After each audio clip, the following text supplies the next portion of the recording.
저는 경기도에 살고 있는 30대 중반 여자입니다. 3년 전 자기 자식은 귀하면서 남의 집 귀한 딸은 종처럼 부려먹는 시모에게 한 방 제대로 먹이고 이혼해버렸는데요. 이혼을 해버리고 나니 이렇게 속 시원한 걸 그깟 이혼이 뭐라고 또 사랑이 뭐라고 그렇게 아닌 걸 참고 살았나 모르겠네요. 어쨌든 지금 이혼해서 더없이 만족스러운 삶을 살고 있으니 다 잘된 일이겠죠? 그러면 제 결혼 생활과 이혼에 관한 이야기를 시작해 보겠습니다. 저와 남편은 처음 소개팅으로 만나게 되었어요. 소개팅으로 만나 결혼까지 하게 된 그저 평범한 결혼이었어요. 그렇게 물 흐르듯 시간이 흘러갔고 저희는 어느새 결혼한 지 2년 차가 된 부부가 되었어요. 남편과 사이는 그럭저럭 괜찮은 편이었는데 단 한 가지, 저희 사이에 시누이만 끼었다 하면 다툼이 일어나곤 했어요. 처음부터 남편이 시누이 편만 들었던 건 아니었어요. 처음에 남편은 제 편만을 들어주며 시누에게 내 마누라 괴롭히지 마. 닭살이 돋는 말도 많이 하곤 했는데 시누이가 꽤 사는 집에 시집을 가며 변하기 시작하더라고요.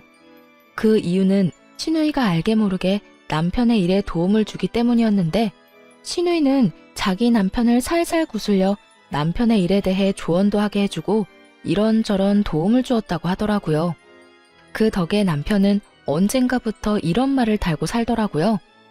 나 매형이 조언해준 덕분에 이번 사업 따는 거 알고 있지? 알고 보니 우리 거래처 사장도 매형이랑 아는 사이라고 하는 것 같더라. 누나한테 조금만 더 잘 보이면 내 인생 더 편해질 것도 같은데. 그러니까 당신도 누나한테 자꾸 뭐라고 하지 말고 잘 보여야 돼. 그런 도움을 받고 나니 남편은 다른 콩고물이라도 떨어질까 싶어 시누이에게 더 잘하기 시작했고 심지어는 눈치까지 살피더군요. 그러면서 자연스럽게 시누이와 제가 부딪히면 저를 홀대하기 시작했고요. 저 역시 시누이에게 무조건 막대한 건 아니었어요. 저 역시도 남편에게 도움을 주니 어떻게 해서든 잘 지내보려고 애썼지만 시누이가 저에게 하는 짓거리는 정말이지 참을 수 없을 만큼 치졸하고 사람 약을 올리는 행동이었어요. 시누이가 처음 저를 화나게 했던 것은 제 물건을 말도 없이 망가뜨리거나 가져가는 행동이었어요. 신혼집에서 가까운 곳에 살던 시누이는 이런저런 이유를 대며 저희 집에 오곤 했는데 사실은 제 물건을 가지고 가려고 그렇게 자주 왔나 싶을 정도로 제 물건을 묻지도 따지지도 않고 마구잡이로 가져가곤 했어요. 큰 건 가방부터 시작해서 작은 건 액세서리용 귀걸이까지 가져갔는데 비싼 건 비싸니 말이라도 꺼낸다고 하지만 몇천 원짜리 액세서리는 말도 못하고 속에서 열불만 터지기 일쑤였어요. 그래도 그때는 남편이 제 편을 들어주곤 했습니다. 아직도 기억나는 사건이 있어요. 시누이는 그날도 저희 집에 방문했고 급하게 집으로 간다며 집을 나서려고 하더라고요. 딱 보아도 지나치게 큰 가방에 무언가를 잔뜩 넣고 말이죠. 그걸 발견한 남편은 가려는 시누이를 붙잡고 이렇게 말했어요. 누나, 뭘 또 가져가는 거야? 내가 뭘 가져간다고 그래. 생사람 좀 잡지 마. 제대로 좀 숨기거나 그런 말을 해. 누나 가방 지금 터질 것 같다고. 제발 그러지 좀 마라. 내가 집사람 보기 창피해 죽겠다고. 돈도 잘 버는 사람이 왜 그렇게 남 물건에 집착을 해? 왜 그렇게 남 물건을 가지고 가냐고. 내가 언제 해? 이건 그냥 예쁘길래 좀 빌려가는 거야.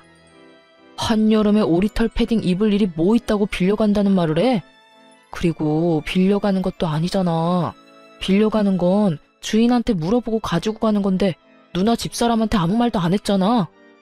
시누이가 가방 속에 숨긴 것은 다름 아닌 오리털 패딩이었어요. 그것도 더워서 절로 짜증이 나는 한여름에 말이죠. 시누이는 남편의 핀잔에 민망하면서도 화가 났는지 가방에 구겨 넣었던 패딩을 내팽개쳤어요. 치사하다 치사해. 더럽고 치사해서 안 가지고 간다고. 그래, 더럽고 치사하니까 앞으로도 좀 가지고 가지 마. 이렇게 제 편을 들어주던 남편이 참 든든했는데 어느새 남편은 제 편은커녕 형님 대변인 노릇만 하는 사람이 되었더군요. 그날도 형님이 다녀갔고 전 이런저런 집안일을 하느라 형님에게 잠시 시선을 뗀 사이 또 제 물건을 가지고 갔더라고요. 이번엔 립스틱이었는데 친구가 선물로 주며 립스틱에 각인까지 새겨줬던 터라 유난히 애정을 가지고 쓰던 것이었죠. 아, 진짜. 형님 또 가지고 갔어. 또 내 립스틱 가지고 갔다고. 그딴 립스틱 얼마나 한다고 이 난리야. 그리고 가지고 가고 싶어서 가지고 갔겠어? 누나가 어떤 집에 시집을 갔는데 그냥 색이 예뻐서 발라봤는데 어쩌다 보니 가방에 들어갔겠지. 속상했겠다. 누나가 왜 그랬지? 이 한마디가 그렇게 힘든 거였을까요? 전 그 한마디면 됐는데 남편은 끝내 제가 원하는 말은 해주지도 않고 말도 안 되는 이유를 붙여가며 시누이 대변을 하고 나서더군요. 립스틱에 발이 달린 것도 아니고 가만히 있는 시누이 가방에 그게 들어갈 리가 없다는 사실은 남편도 뻔히 알 텐데 저딴 말이나 하고 있으니 화는 더 올라오고 있었어요. 그걸 가지고 갔다고 하지 다르게 할 말 있다고 생각해? 그러지 말고 당신이 뭐라고 좀 해. 당신 말대로 형님은 부잣집에 시집 갔는데 왜 내 물건을 이리도 가지고 가는 거냐고. 아우, 됐어. 사람 치사해 보이게 그런 이야기를 어떻게 해. 그냥 내가 사줄게. 그거 얼만데? 가격이 중요한 게 아니라 선물 받은 거란 말이야.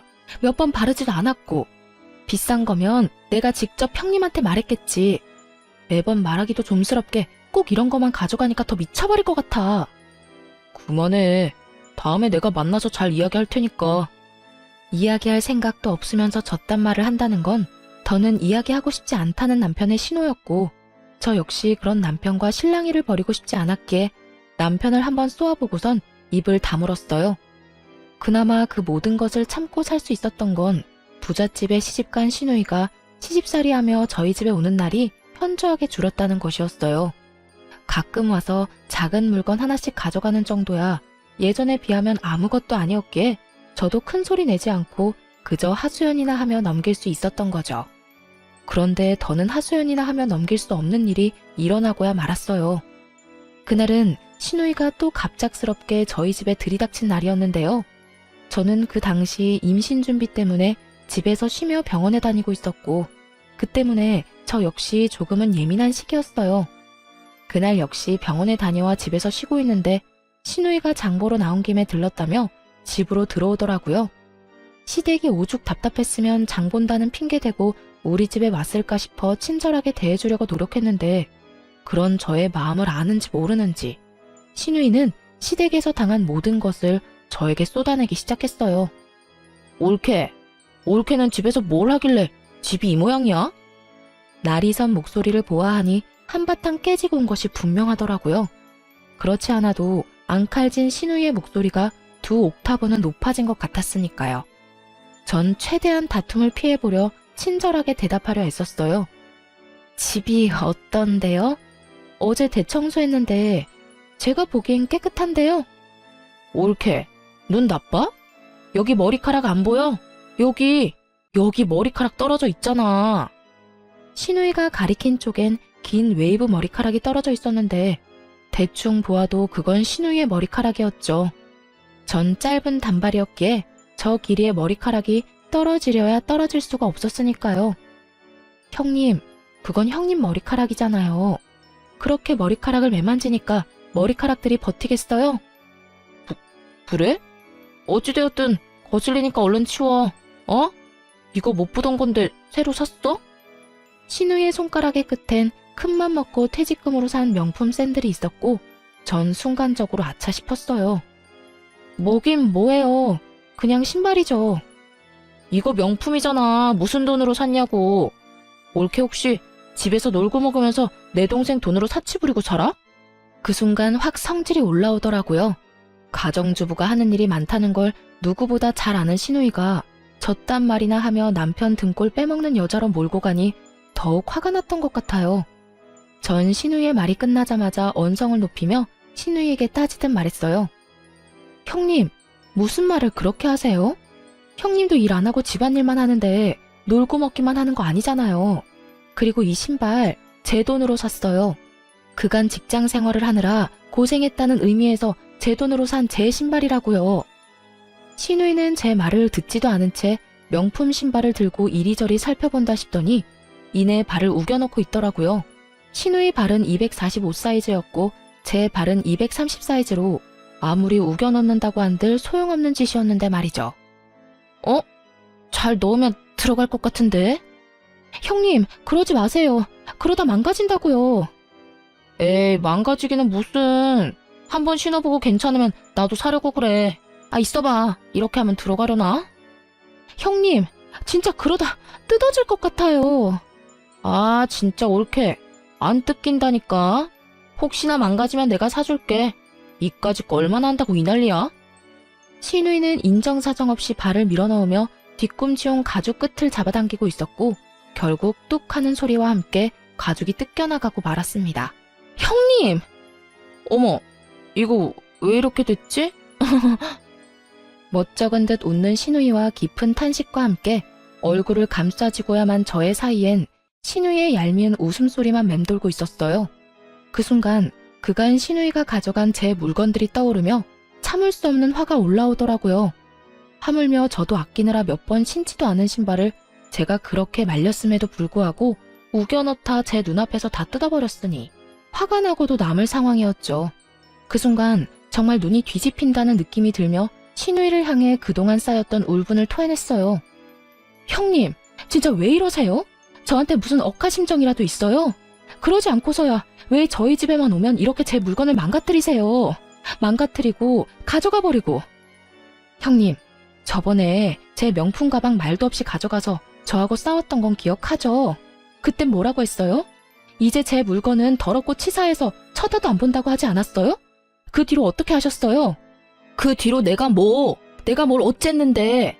난 그 뒤로 아무것도 안 가져갔어. 이거 왜 이래? 동서 그 정도 피해의식이면 병적인 거야. 병원에 가봐. 생사람 잡지 말고. 신우이는 제가 아무것도 몰라 아무 말도 안 했다고 생각하는지 딱 잡아떼며 저를 무슨 정신병이라도 걸린 사람 취급을 해대더라고요. 저는 그 모습에 더 화가 나 더럽고 치사해서 말하지 못했던 물건들을 집어주며 신우이에게 따져 물었죠. 병원은 형님이 가보셔야죠. 그 정도면 제가 아니라 형님이 무슨 문제가 있는 거라고요. 립스틱, 향수, 머리핀, 스카프 등등. 뭐라고 하기엔 치사한 것들만 골라서 하나씩 가져간 거 제가 몰라서 참고 있는 줄 아세요? 말 그대로 그런 걸로 입대기 더럽고 치사해서 안 한 거예요. 그런데 오늘은 이게 뭐예요? 제가 하지 말라고 분명 말했잖아요. 아니, 옳게. 진짜 말 너무 심하게 한다. 내가 무슨 도둑년이야? 내가 또 언제 내 동생 집에만 오면 동서 물건을 가지고 갔다고 그래. 그러면 아니에요? 올 때마다 꼭 하나씩은 가져가시잖아요. 아니거든. 몇 번 안 가지고 갈 때도 있었거든. 언제요? 있긴 있었죠. 저나 남편한테 딱 걸려서 안 가지고 간 게 아니라 못 가져간 적은 여러 번 있긴 하죠. 옳게. 진짜 그런 식으로 말할 거야? 알겠어. 내가 더럽고 치사해서 옳게 물건은 쳐다도 안 볼 거야. 진짜야. 이까짓 것들 얼마나 한다고 이 난리를 부리는지 모르겠네. 그냥 선물 줬다고 생각하면 서로 편하잖아. 선물도 제 마음에서 우러나야 줄 수 있는 거예요. 형님 같으면 형님한테 선물 주고 싶겠어요? 그리고 매번 이까짓 거 그러는데 다른 건 다 됐고 얼마 되지도 않는 이까짓 신발 가격 문자로 보낼 테니까 오늘 내로 입금해 주세요. 조금 전까지만 해도 당장 돈을 붙일 것처럼 굴던 신우이는 막상 제가 정말 돈을 요구하자 눈을 동그랗게 뜨고 저를 보며 이렇게 말하더라고요. 뭐? 지금 나한테 가족끼리 신발값을 받겠다는 거야? 네, 형님이 이까지 신발 망가지면 사준다고 하셨잖아요. 사주는 거 대신 돈으로 주세요. 형님이 짝퉁을 사줄지 중고를 사줄지 제가 어떻게 알고 신발로 받겠어요? 그러니까 돈으로 입금해 주시고 오늘은 이만 가주세요. 지금 당장 가달라고요. 저는 신우이를 밀어내며 닥달했고 신우이는 그런 제 행동이 어이가 없다는 듯 들고 있던 신발을 제 얼굴에 던져버리고 집을 나가버리더라고요. 그 순간 정말 생각 같아선 신발로 뒤통수를 날려버리고 싶은 걸 얼마나 참았나 모릅니다. 그래서 신우이가 돈을 보내줬냐고요? 아니요. 신우이는 끝끝내 돈을 붙여주지 않았고 그 후론 연락도 저희 집에 발걸음도 하지 않았어요. 고가의 신발값을 받지 못한 건 짜증도 나고 화도 나긴 했지만 빌어먹을 시누이를 안 보는 걸로 그 값을 대신한다고 생각하기로 했습니다. 그렇게 생각해야만 제 화를 다스릴 수 있을 것 같았거든요. 생각보다 시누이가 오지 않는다는 확신에서 주는 심적 안정과 평화로움은 더 달콤했습니다. 이런 컨디션이라면 그렇게 노력해도 안 되던 임신도 당장 될 것만 같은 기분마저 느껴졌어요. 그렇게 평화로운 시간이 지나고 있었는데 어느 날은 시모에게 시댁으로 오라는 연락이 왔더라고요. 이유를 물어도 대답을 해주지 않는 것이 미심쩍긴 했지만 오라는데 가지 않을 수도 없는 노릇이라 무거운 발걸음으로 시댁으로 가게 되었죠. 시댁에 들어서는 순간 저는 경악을 금치 못했어요. 시댁 거실 한가득 절인 배추가 보였고 그 한가운데에 선 시모는 저를 보자마자 일을 시켜 먹으려 들었으니까요. 왔니? 얼른 앞치마 하고 오거라. 오늘 김장 좀 해야 해. 네? 김장철도 아닌데 무슨 김장이에요. 아니, 이게 다 몇 포기예요? 얼마 안 되는데 50포기는 넘는데 100포기는 안 될 거야. 그래도 내가 너 힘들까봐 절인 배추를 산 거니까 고마운 줄 알아. 요즘에 이런 시어머니가 어디 있니? 네, 이런 시어머니가 또 없긴 하죠. 요즘 누가 김장철도 아닌 때에 식구도 없는 집에서 100포기씩 김장을 하나요? 심지어 저희 집 김치냉장고엔 김치가 가득한데 말이죠. 제가 알기론 시댁에도 남은 김치가 절반은 넘게 남았던 걸로 아는데 갑자기 김장이라고 하니 의아한 기분이 들었어요. 그런데 어머님, 갑자기 웬 김장이에요? 어머님네 김치도 아직 많이 남았잖아요. 어머님도 그렇고 남편도 그렇고. 김치 별로 안 먹어서 먹을 사람도 없는데 이만큼이나 해서 어쩌시려고 이렇게나 많이 하세요? 우리 먹을 거 아니다. 네 형님 줄 거야. 그 망할 옆에 내가 글쎄 내 딸한테 혼자 김장을 해라고 했다지 뭐니. 김장철도 아닌데 김치는 무슨 김치야. 그 옆에 내가 남의 집 귀한 딸을 부려먹어도 적당히 부려먹을 생각을 해야지. 아니, 내 딸이 뭘 잘못했다고 그렇게 괴롭히는지 모르겠다니까. 고이한 노인네가. 정말 헛웃음이 나오지 않나요? 저도 친정에선 오빠 3명의 딸 하나로 어렵게 얻은 귀한 고명딸인데 시모가 이런 사실을 잊고 있는 듯 하더라고요. 그러니 남의 집 귀한 딸인 저한테 심지어는 저희가 먹지도 않을 김장을 시키며 사돈을 저리 욕하는 걸 보아하니까요. 그래서 저 역시 귀한 고명딸임을 알려주기로 했어요. 그러게요. 사돈 어르신 너무했네요. 김장철도 아닌데. 남의 집 귀한 딸한테 김장 100포기가 무슨 짓이래요? 그렇죠, 어머님? 내 말이 그 말이야. 오랜만에 네가 대화가 통하는구나. 이게 말이 되는 일이야? 하여튼 그 옆에 내 상식도 없고 아주 심보가 고약하다니까. 아유, 일단 얼른 서두르자. 좀 있으면 네 형님 올 거야. 그 전에 우리가 대충 마무리해야 걔는 편히 쉬다가 가지. 그런데 어머님, 저도 저희 집 귀한 딸이에요. 남자만 득실한 집에서 빌고 또 빌어 낳은 귀한 고명딸이라고요. 그런데 그 귀한 고명딸을 어머님께서 김장을 시키시네요? 그것도 형님네 김장을요. 어머님 생각엔 제가 이걸 해야 한다고 생각하세요? 제 말을 들은 시모는 당황하기는커녕 누구보다 태연한 목소리로 이렇게 말하더군요. 넌 내 며느리잖니? 당연히 해야지. 네 시누이랑 너랑 같니? 그 순간 아 하고 깨달음을 얻었어요. 더는 이렇게 살면 안 되겠다는 깨달음이었죠. 시모도 처음부턴 이러지 않았습니다. 물론 조금은 시집살이는 있었지만 남들 다 겪고 사는 선을 지키는 적당한 시집살이였어요. 그런데 형님이 시집을 가며 시모도 점점 변하기 시작하더니 잘못한 것도 없는 저를 못 잡아먹어 안달인 사람이 되더라고요. 시집살이를 당하는 시누이를 보며 자신이 너무 착하게 저를 대했다고 생각했는지 시누이가 당하고 오는 날엔 시누이가 당한 그대로 저에게 해버리는 경우가 종종 있었어요. 그간에는 어떻게 해서든 참아보려고 했는데 더는 참을 수가 없는 지경이었죠. 어머님, 똥 묻은 개가 겨 묻은 개 나무란다는 말 아시죠? 그래, 알지. 그런데 그 말은 갑자기 왜? 지금 어머님한테 제가 하고 싶은 말이에요. 형님이 그리 아깝고 귀하다는 분이 왜 저는 그렇게 식모 부리듯이 부리세요? 사돈어른이 고약하다고요? 어머님도 지금 만만치 않아요. 뭐? 너 지금 뭐라고 했니? 나보고 고약하다고 했니? 어디 그딴 옆에 내하고 같은 취급을 해? 아, 제가 실수했네요. 어머님은 사돈어른보다 더 심해요. 진짜 기가 막혀서. 제가요, 내리사랑은 들어봤어도 내리김장은 듣도 보도 못했네요. 어떻게 형님 김장을 저한테 다 하라고 할 수가 있어요? 제가 무슨 혹은 줄 아세요? 제가 이 집 식모라도 되는 줄 아냐고요. 차라리 식모가 저보다는 낫겠네요. 식모는 월급이라도 받고 그동안 수고했다는 말이라도 듣는데 저는 오로지 욕만 먹으니까요. 어찌되었든 전 이 김장 절대로 못하니까 이 김치들 삶아 먹든 구워 먹든 형님이랑 둘이 함께 잘 해결해 보세요. 이년이 진짜 네가 시어미한테 못하는 말이 없어. 어디 시댁 무서운 줄 모르고 입에서 나오는 대로 뱉어내고 있는 게야. 그리고 네가 한다 만다 결정할 수 있는 문제라고 생각하는 거니?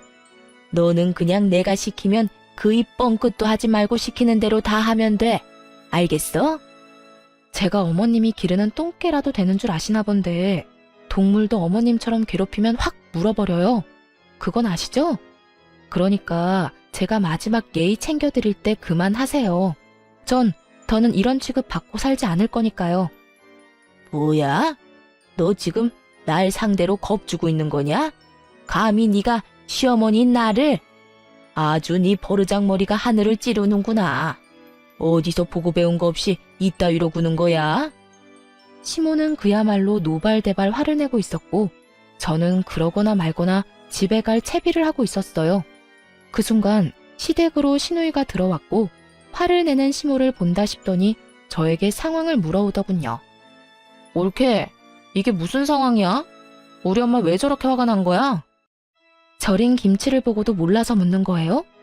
형님네 김장은 제발 형님 혼자 알아서 좀 하세요.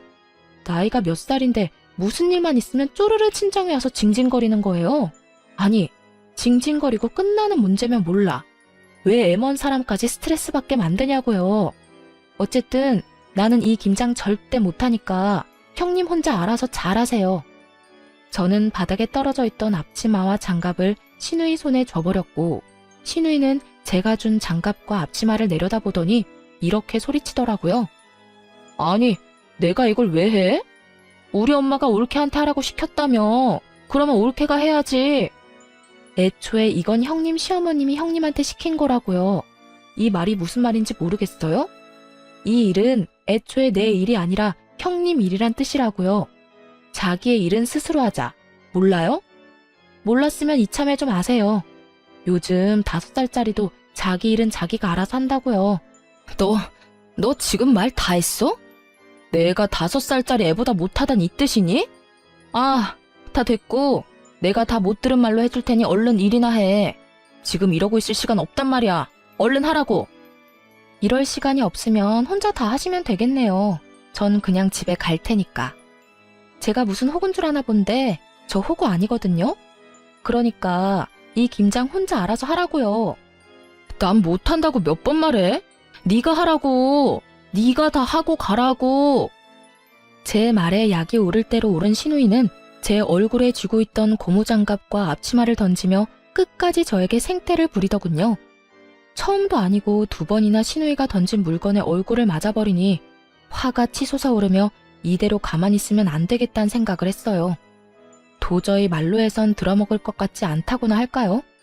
그래서 전 잘 절인 배추 한 포기를 시누이의 얼굴에 던져버렸습니다.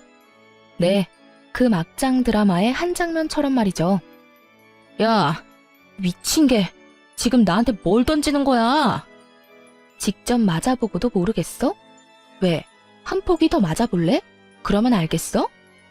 너 나한테 그따위 거 또 던지기만 해봐. 내가 가만히 안 있을 거야? 가만히 안 있으면 어쩔 건데. 그리고 너는 매번 나한테 이것저것 던져댔으면서 나는 왜 안 돼? 너 지금 나한테 너라고 했어? 감히 하늘 같은 형님한테 반말을 해? 하늘 같은 소리 한다. 정신 좀 차려라. 하는 짓거리는 땅보다도 못한 짓을 하면서 하늘 대접은 받고 싶어 하는 게 말이 된다고 생각해? 야, 너 하고 싶은 말도 없고 네 얼굴 보고 싶지도 않으니까 다신 나 부르지도 말고 연락도 하지 마. 그리고 이 김장도 네가 알아서 해. 알겠어? 야, 너 진짜 내가 가만 있을 줄 알아? 내가 너 내 동생이랑 이혼시킬 거야. 어떻게 해서든 내 동생이랑 이혼시키고 말 거라고. 그때 가서 후회하지 마. 그때 가서 울고불고 매달려도 소용없다 이거야. 저는 끝까지 정신을 못 차리는 신우이에게 한마디 해주고 시댁을 나와버렸습니다. 나라고 가만히 있을 줄 알아? 너 한 번만 더 이딴 짓 시키면 내가 네 시댁에 찾아가서 그 잘난 사돈어른한테 네가 어떤 인간인지 다 말해줄 거야. 알겠어? 그때 가서 너나 후회하지 마. 나는 네가 내 앞에서 무릎 꿇고 울고불고 빌어도 눈도 하나 깜짝 안 할 거니까. 전 그대로 뒤를 돌아 집으로 돌아왔고 샤워를 한 후 소파에 앉아 화를 식히고 있었어요. 찬물로 샤워를 했는데도 얼마나 화가 났는지 열기가 식지 않더라고요. 가만히 앉아 아무리 생각해도 남편 놈은 시댁 편이나 들 것이 뻔했고 이제는 결정을 내려야 한다는 생각이 들었죠. 시댁 문제만 아니면 남편과 싸울 일도 없을 뿐더러 오히려 사이가 좋았던 편이라 이혼을 생각한 적은 있었지만 그건 다들 한 번씩은 하는 홧김에 잠시 해보는 생각일 뿐이었어요. 하지만 그런 일까지 겪고 나니 더는 이렇게 살고 싶지도 않았고 이 괴롭힘이 줄어들기는커녕 점점 심해질 것이 분명하니 이혼을 처음으로 진지하게 고민하고 또 생각하게 되었죠. 만약 남편이 이 순간의 행동을 똑바로 해준다면 시댁의 발길을 끊고 신우이와 연을 끊는 것으로 마무리하겠지만 그렇지 않다면 이혼해야 한다는 쪽으로 마음이 기울고 있었어요. 그런 생각들을 하며 저는 남편을 기다렸고 8시가 넘어도 온다 간다 소식이 없던 남편은 10시가 넘은 시간에 집으로 돌아오더군요. 그런데 남편은 혼자가 아니었어요. 잔뜩 굳은 표정을 한 남편의 뒤로 짐을 가득 들고 들어오는 신우이가 따라 들어오더라고요. 저는 또 이건 무슨 상황인가 싶더라고요. 맨몸으로 신우이가 왔다면 따지러 왔다고 생각할 수도 있겠지만 짐을 들고 들어오니 불안하면서도 의아했어요. 뭐야? 형님은 우리 집으로 들어와? 몰라서 물어. 오늘 당신이 누나네 김장 안 해줬다며. 누나랑 엄마 둘이서 그 많은 김장을 어떻게 해? 누나는 김장해 본 적도 없고 엄마는 나이가 있는데. 그래서 집에서 쫓겨났어. 그 할망구 진짜 너무하는 거 아니야? 아무리 그렇다고 해도 어떻게 사람을 쫓아낼 수 있어? 그래서 우리 집에 데리고 온 거라고? 앞으로 우리 집에서 살려고? 그러면 어떡해. 당신 때문에 모든 일이 이렇게 됐는데 우리가 책임져야지. 평생은 아니고 조만간 그 집에서 다시 부르면 돌아가면 되니까 그때까지만 좀 같이 살자. 내가 진짜 마지막 기회 준다고 생각하고 묻는 건데 이 모든 게 나 때문이라고 생각하는 거야? 그러면 누구 때문인데? 다 당신 때문이잖아. 그까지 김장 좀 해주면 되지. 왜 안 해줘서 이런 상황을 만들어? 그리고 당신 우리 누나 절인 김치로 따대기까지 날렸다며? 내가 진짜 그 이야기 듣는데 내가 다 화가 나더라. 여러모로 당신이 잘못했으니까 당신도 아무 말 하지 말고 누나한테 잘못했다고 빌어 얼른. 그렇게 남편놈은 마지막 기회마저 날려버리는 소리를 해대고 있었고 그 순간 잡고 있던 모든 끈이 끊어져 나가는 소리가 들리더군요. 신발 벗지 말고 너도 나가. 참 많이도 고민했는데 남편의 말을 듣는 순간 길었던 고민에 비해 결론은 빠르고 명확하게 결정되더라고요. 그래서 신발도 벗지 않은 두 사람에게 나가라고 소리쳐버렸고 남편과 신우이는 놀란 토끼 눈으로 저를 바라보더군요. 단연 놀란 것은 남편이었는데 아무리 싸워도 이런 말은 한 번도 하지 않았던 저였기에 순간 잘못 들었나 하는 눈빛을 보내며 다시 물어오더군요. 어? 뭐라고? 너도 나가라고. 설마 쫓겨날 수도 있다는 걸 단 한 번도 생각해 본 적 없다는 억울한 눈빛이길래 다시 한번 분명히 말해줬어요. 사돈이 너무한 게 아니라 네가 너무하네. 뭐? 그 김장을 내가 다 해줬어야 한다고? 네 누나 김장 100포기 시키는 사돈어른하고 나한테 우리가 먹지도 않을 김장 100포기 시키는 당신 엄마 중에 누가 더 너무한 것 같니? 100번 1000번을 생각해도 당신 엄마 아니야? 당신도 똑같아. 어떻게 나한테 그딴 식으로 말할 수가 있어? 난 더는 너 같은 인간이랑 살 생각도 없으니까 나가라고. 제가 소리를 질러대자 신우이가 나서 동생 편을 들며 화를 내기 시작했어요. 야, 너 진짜 오늘 미쳤어? 아까 엄마 집에서도 미친 사람처럼 굴더니 지금 또 이러네? 네가 뭔데 내 동생한테 나가라 말아야. 너 정신 못 차려? 누가 누구한테 혼수질인지 모르겠네 진짜. 야, 정신은 너나 차리고 내려놓은 짐이나 다시 챙겨서 나가기나 해. 신우이는 급기야 참을 수 없다는 듯 욕설을 쏟아내기 시작했고 전 그런 신우이에게 녹음 중인 휴대전화를 보여주며 이렇게 말했어요. 이거 다 녹음 중이거든? 그러니까 내 신발값은 너한테 받을 위자료로 대신할게. 무슨 뜻인지 알지? 내가 너한테도 소장 보낼 거란 이 말이야. 그러니까 그 잘난 시댁 도움을 받든 그 애틋한 친정 도움을 받든 해서 준비 단단히 해두는 게 좋을 거야. 난 무슨 수를 써서라도 너한테 위자료는 받아낼 테니까 말이야. 제가 이렇게까지 하자 남편은 그제야 상황의 심각성을 인지했는지 목소리 톤을 급하게 낮추며 이렇게 말하더군요. 여보, 진짜 왜 이래? 정말 당신 이혼이라도 하려고 이러는 거야? 그래서 나보고 정말 이 집에서 나가라고? 그까짓 김장이 뭐라고 이렇게까지 하는 거야? 일단 흥분을 좀 가라앉히고 나랑 천천히 이야기 좀 해, 어? 그까짓 김장이 뭐라고 상황을 이렇게 만든 사람은 내가 아니라 당신 식구들이거든? 오늘 이 상황까지 오는 동안 내가 뭘 잘못했길래 왜 다들 날 못 잡아먹어서 안달이야? 그래, 당신 화난 거 다 알겠고 다 이해하니까 일단 나랑 차분하게 이야기부터 하자. 이혼은 아니지. 이런 걸로 무슨 이혼을 해. 이제서야 이해를 한다고? 그 이해 참 빠르기도 하네. 그런데 어쩌냐? 난 참을 만큼 참았고 더는 참을 노력도 인내도 남아있지 않으니까 그냥 이혼해. 이런 일로 이혼이 될지 안 될지는 법원에서 가려줄 테니까 그냥 이혼하자고.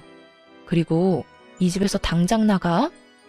저는 남편과 신우이를 밀어냈고 신우이는 끝까지 못 나간다며 되려 저에게 나가라며 고함을 고래고래 질러대더군요. 야, 밀지 마. 밀지 말라고. 그리고 나가려면 네가 나가야지 왜 우리가 나가? 여기 내 동생 집이거든? 난 절대 못 나가니까 네가 나가. 야, 땡전 한 푼 없는 네가 시집은 어떻게 갔을 것 같은데? 아, 우리 시댁에 돈 없는 거 너도 뻔히 알지 않아? 네 시집 자금 우리 집에서 나온 거야. 아니, 정확히는 네 동생 돈이겠네. 네 동생이 네 시집 자금 대준 대신 이 집 명의 내 명의로 해줬다 이거야. 어차피 이 집 마련할 때 내 돈이 더 많이 들어가서 나한테 지분이 더 많긴 했지만 이젠 온전히 내 집이란 이 말이지. 그러니까 당장 꺼져. 네, 그래요. 신우이는 시집 갈 때 모은 돈이 별로 없었고 시댁에서도 도와줄 형편이 되지 않았어요. 어떻게 해야 할지 고민이 많던 시기에 남편이 신우이의 시집 자금을 주게 된 것이었죠. 거기엔 제 돈도 적잖게 들어가 있던 터라 신우이에게 자금을 주는 대신 집 명의를 제 앞으로 돌려주었던 것이었어요. 이게 정말 사실이야? 너 집 명의 쟤한테 넘겨줬어? 너 미쳤어?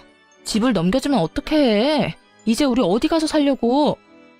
그러면 어떻게 하냐? 누나가 그때 돈 내놓으라고 난리 부렸잖아. 나한테 그런 큰 돈이 있을 리도 없고 있다고 한들 집사람이랑 같이 모은 돈뿐인데 누나 시집은 보내야 하니까 그랬지. 나라고 뭐 집까지 넘기고 싶어서 넘긴 줄 알아? 야, 그러게 내가 집사람 좀 적당히 괴롭히라고 했잖아. 그러다 나 이혼당하면 큰일 난다고. 집까지 넘긴 줄은 몰랐지. 그런 사실은 빨리 말했어야지. 나는 누나 속상할까봐 그랬지. 그리고 누나가 부잣집 시집 갔으니까 언젠가는 다 돌려줄 거라고 생각하기도 했고 누가 이렇게 될 줄 알았나? 이제 어떻게 해? 우리 진짜 어떻게 하냐고. 그제야 모든 사실을 알게 된 신우이는 망연자실한 얼굴로 중얼거리고 있었고 전 그런 두 사람을 있는 힘껏 밀어 집에서 내쫓아버렸어요. 쫓기는 그 순간에 신우이는 이대로 쫓겨났다간 정말 큰일이다 싶었는지 제 다리를 붙들고 울고불고 하며 매달리더라고요. 옳게 이대로 사람을 내쫓으면 어떻게 해? 이 야밤에 어딜 가라고. 우리 정말 갈 데가 없어. 이런 꼴로 친정에 갈 수도 없는 노릇이고 정말 갈 데가 없다고. 그러니까 일단 들여보내줘. 들어가서 내가 잘못을 빌든 다신 옳게 괴롭히지 않겠다는 각서를 쓰든 뭐든 할 테니까 일단 집에만 들어가게 해줘. 이제 와서 이래도 아무 소용 없거든? 난 무조건 이혼할 거고 이혼할 마당에 너희 오갈 데 없는 것까지 걱정해주게 생겼어? 넌 아직도 내가 호구로 보이니? 내가 언제 올케를 호구로 봤다고 그래. 내가 정말로 올케한테 했던 모든 행동이 미안해서 그래. 너무 미안해서 정식으로 사과라도 하고 싶어서. 그러니까 일단 들어가서 이야기하자. 그래? 그러면 그 진심은 눈꼽만큼도 없는 사과 받은 걸로 칠 테니까 이만하시고 좀 꺼져주세요, 형님. 전 신우이를 뿌리치고 문을 닫아버리곤 도어락 건전지를 빼버렸죠. 밖에선 문을 두드리며 이야기 좀 하자고 난리가 났지만 전 그런 두 사람에게 조용하지 않으면 경찰에 신고해버리겠다고 엄포를 놔버렸어요. 그 후 두 사람은 시댁으로 가버렸고 그렇게 이혼을 진행하게 되었습니다. 전 이혼 준비와 함께 시모와 신우이에게도 소장을 보내버렸어요. 신우이에겐 대화 녹음 파일과 저에게 보내왔던 욕설 가득한 문자가 있었고 시모에겐 그간 저에게 보냈던 문자들이 가득했어요. 전 위자료를 다 받아내고 이혼을 할 수 있었고 이혼을 하는 그날까지도 전 남편은 저에게 끝까지 매달리더군요. 여보, 정말 이대로 이혼할 거야? 우리가 이혼할 이유가 없잖아. 우리 누나 아니면 싸울 일도 없었고 사이도 좋았잖아. 그런 우리가 왜 이혼해야 해? 그러니까 이혼하는 거야. 당신은 아무것도 모르니까. 당신 누나 아니면 싸울 일이 없으니까 나도 그래서 참고 살았어. 그런데 당신 누나 아니면 싸울 일이 없다는 건 당신이 당신 누나 하나 막아주지 못하고 있다는 것도 되더라. 당신은 뭐 했니? 내가 당신 누나한테 당하고 괴롭힘 당할 때 당신은 뭐 했냐고. 처음 우리 신혼 때 내 편 들어준 거? 그래봤자 몇 개월이나 된다고. 그 뒤로 당신 그냥 방관자일 뿐이었어. 난 혼자 다 참았고 결국 나 혼자 다 해결하고 당신하고 이혼하는 거라고. 그러니까 더는 이러지 마. 여보, 내가 다 잘못했어. 그러니까 다시 한 번만 생각해주면 안 될까? 내가 진짜 잘할게. 내가 이제 당신 지켜줄게. 웃기지 마. 내가 당신을 몰라? 지금은 잘못했다고 빌겠지. 그러다 내 화 풀리면 당신은 당신 누나 우리 집으로 데리고 오고도 남을 사람이야. 지금도 당신 오갈 데 없이 부모님 집에 다시 들어가게 생기니까 나한테 이렇게 매달리는 건 모를 줄 알아? 그것뿐이야? 당신 전 재산 누나한테 다 줘버렸는데 그거마저도 다 물거품 되게 생겼으니까 나한테 이러는 거 아니야. 나 바보 아니야. 나 더는 참고 살진 않을 거라고. 그런 거 아니야. 나 절대로 우리 누나 집으로 데려오지 않을 거고 당신이 시키는 건 뭐든지 할 거야. 당신이 싫다는 건 절대로 안 하고 말이야. 그러니까 다시 한 번만 나한테 기회를 줘. 이렇게 헤어지는 건 정말 아니잖아. 전 남편은 끝까지 그런 게 아니라며 매달렸지만 전 그런 전 남편을 뿌리치고 돌아왔습니다. 그 후 위자료 문제 때문에 전 남편과 연락할 일이 있어 차단을 하고 있지 않았는데 전 남편에게 전화가 오더군요. 술에 잔뜩 취한 목소리였는데 결국 전 시누이가 이혼까지 하게 됐다며 저에게 따져묻기 시작했어요. 야, 너 때문에 우리 누나 결국 이혼했다. 네가 그 빌어먹을 김장 안 해줘서 이혼했다고. 김장 안 했다고 당할 이혼이면 차라리 잘한 이혼이라고 생각하고 살라 그래. 고작 김장 때문에 이혼당했겠어? 네 누나가 그 집에 속인 게 한두 가지가 아닐 텐데. 그래, 너 잘났다. 네 말대로 우리 누나 대학은 졸업도 못한 데다 나이트나 다니다 결혼한 거 다 들켜서 결혼했다. 그런데 그거 다 들킨 것도 너 때문이야. 네가 누나 시댁으로 소장 보내는 바람에 이사달이 난 거잖아. 전 시누이는 그 잘난 집에 시집을 갈 때 대학 졸업은 물론이고 회사 생활을 하며 신부 수업을 열심히 받고 있다고 속였는데 실상은 그렇지 않았죠. 졸업은커녕 꼴랑 한 학기만 겨우 다니고 말도 없이 휴학을 해버렸고 그 후론 나이트란 나이트는 다 휩쓸고 다니며 나이트에서 신부 수업을 하다 시집을 간 것이었어요. 한동안은 잘 숨기고 살았는데 제가 이혼을 하며 소장을 보내버렸고 그 소장을 본 시댁에서 무언가 석연치 않다고 생각했는지 뒤늦게 전 시누이의 뒷조사를 하게 된 것이었습니다. 그제야 안 사실인데 전 시누이는 결혼을 하고도 정신을 못 차렸는지 친정 핑계를 대며 나이트도 들락날락거렸다고 하더군요. 그러니 이혼은 당연한 결과였고 위자료까지 뱉어내고 이혼을 했다 하더군요. 전 남편은 전 시누이가 한 짓은 생각도 하지 않고 무조건 제 탓을 하며 여전히 고함을 질러대더군요. 잘못했다며 애절하게 매달리던 사람 어디 갔나 싶었어요. 야, 이게 네 본 모습이야. 알겠니?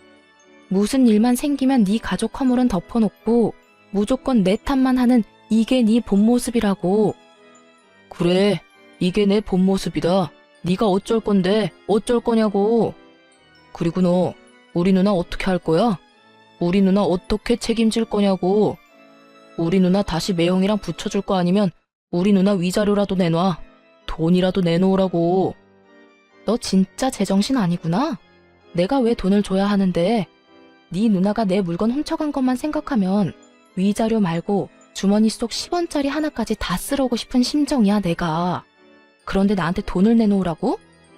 나한테 헛소리 좀 하지 말고 술에 취했으면 잠이나 자고 정신이 아프면 병원이나 가.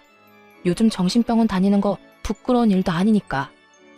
야, 너 지금 나한테 정신병원 가라고 했냐? 너 지금 나 미친 사람 취급한 거냐고. 지금 꼴이 딱 미친 사람 꼴이잖아. 다 당신 생각해서 하는 말이니까 병원은 꼭 가봐. 상태가 심각해 보인다. 그리고 다신 나한테 연락하지 마. 끊을게. 전화를 끊어버린 저는 바로 전 남편을 차단해버렸고 위자료에 관련된 모든 사항은 변호사께 위임하며 잘 마무리하게 되었습니다. 그 후 들려오는 소식엔 전 남편과 이혼당한 전 시누이는 전 시댁으로 들어갔다 하더군요. 전 시모 속도 알만하더군요. 시집 장가 다 보내놨더니 위자료를 주느라 빚쟁이가 되어 다시 집으로 돌아왔으니까요.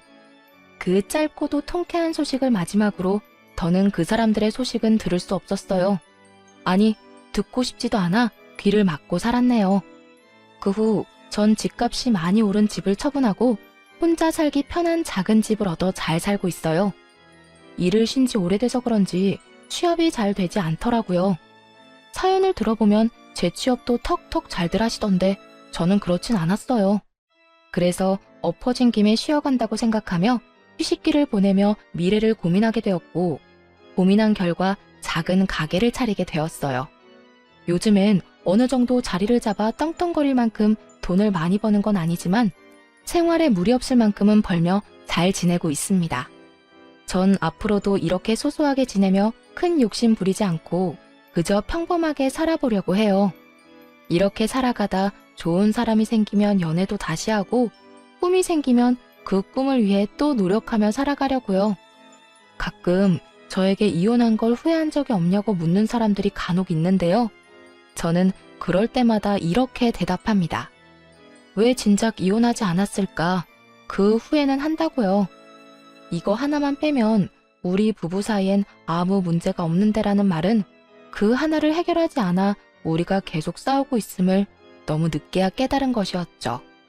어쨌든 전 이혼을 하고 난 후 후회는 해본 적도 없고 지금 살아가는 이 삶에 만족하고 행복하답니다. 이로써 저의 사연도 끝이 났습니다. 지금까지 긴 사연 함께 해주셔서 감사합니다.